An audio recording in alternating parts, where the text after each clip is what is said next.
श्री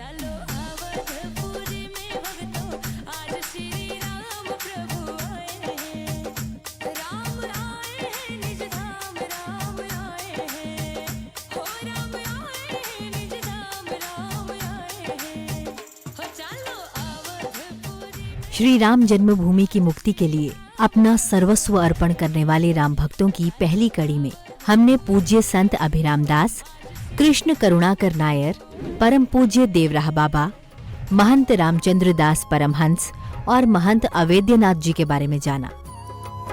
इस दूसरी कड़ी में आइए जानते हैं श्री राम जन्मभूमि मुक्ति संघर्ष के प्रमुख चेहरों के बारे में, जिनका स्मरण किए बिना यह संघर्ष गाथा अधूरी है।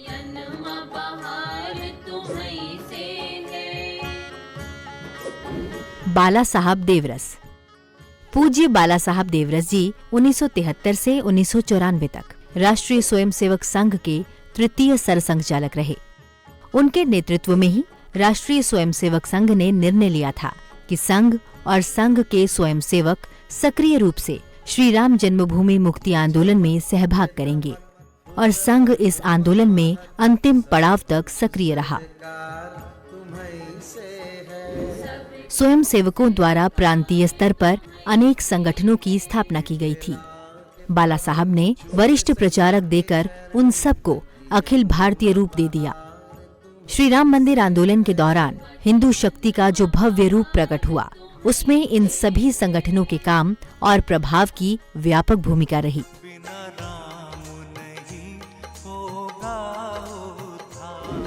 अशोक सिंहल श्री राम जन्मभूमि आंदोलन के सूत्रधार और आजादी के बाद देश की विराट हिंदू एकता के रणनीतिकार थे। वे 20 वर्षों तक विश्व हिंदू परिषद के प्रमुख रहे। 1942 में वे राष्ट्रीय स्वयंसेवक संघ के प्रचारक बने। अयोध्या में ताला खुलने से लेकर विवादित ढांचा गिराए जाने तक इस आंदोलन के केंद्रीय पुरुष वही थे। अशोक जी ने ही 1989 में श्री राम मंदिर शिलान्यास के लिए कामेश्वर चौपाल का नाम चुना था, जिसके बाद राम मंदिर की नींव के लिए कामेश्वर चौपाल ने पहली ईंट रखी थी। प्रोफेसर राजेंद्र सिंह रज्जू भैया। रज्जू भैया राष्ट्रीय स्वयंसेवक संघ के चौथे सरसंघचालक थे। अयोध्या में राम मंदिर के निर्माण के लिए रज्जू भैया जीवन पर्यंत संघर्षरत रहे। 1983 में कांग्रेस से अलग थलग कर दिए गए कुछ वरिष्ठ कांग्रेसियों के साथ रज्जू भैया ने एक बैठक की। इसमें इंदिरा गांधी को पत्र लिखकर हिंदुओं के 3 धार्मिक स्थलों मथुरा, काशी और अयोध्या की पुनर्स्थापना पर उन्होंने जोर दिया।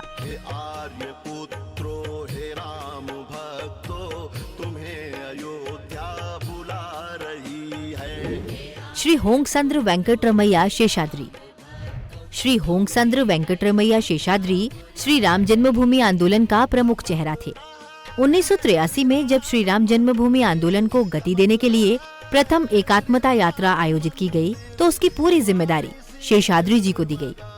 6 दिसंबर 1992 को शेषाद्री जी बाकी नेताओं के साथ अयोध्या में ही मौजूद थे। संघ की ओर से पहली बार श्री राम जन्मभूमि आंदोलन का संचालन शेषाद्री जी ही कर रहे थे। वे कई भाषाओं के ज्ञाता थे। जब कार सेवक विवादित ढांचे पर चढ़ गए तो हालात बेकाबू होता देख शेषाद्री जी ने हिंदी, अंग्रेजी, कन्नड़, तमिल, तेलुगु और मलयालम भाषाओं में कार सेवकों से लौट जाने की अपील की, लेकिन कार सेवक नहीं माने। शेषाद्री जी ने 1998 में श्री राम जन्मभूमि आंदोलन को हिंदू पुनर्जागरण आंदोलन का नाम दिया। मोरोपंत पिंगले राष्ट्रीय स्वयंसेवक संघ के आद्य सरसंघचालक डॉक्टर हेडगेवार जी के हाथों गढ़े गए स्वयंसेवक मोरोपंत पिंगले जी अयोध्या आंदोलन के शिल्पी थे। उन्होंने अयोध्या में श्री राम जन्मभूमि आंदोलन को राम शिलाओं के जरिए घर घर तक पहुंचाया।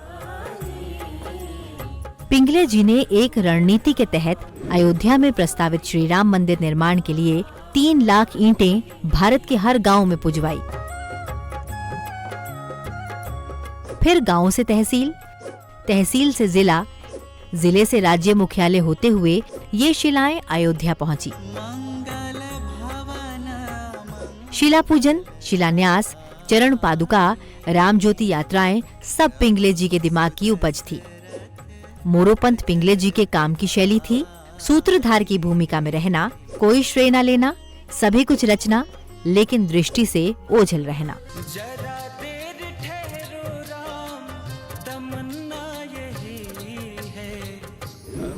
विष्णु हरि डालमिया। विष्णु हरि डालमिया उद्योगपति होने के साथ साथ हिंदुत्वनिष्ठ नेता थे।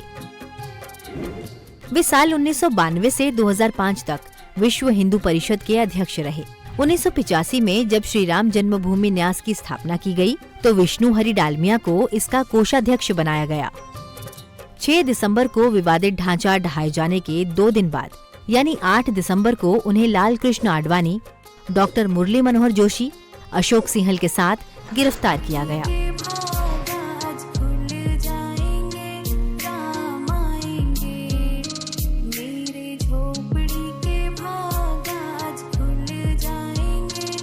श्री राम जन्मभूमि की मुक्ति एवं राम काज के लिए जिन्होंने तन मन धन के साथ अपना पूरा जीवन अर्पित कर दिया, ऐसे मौन तपस्वियों को कोटि कोटि नमन।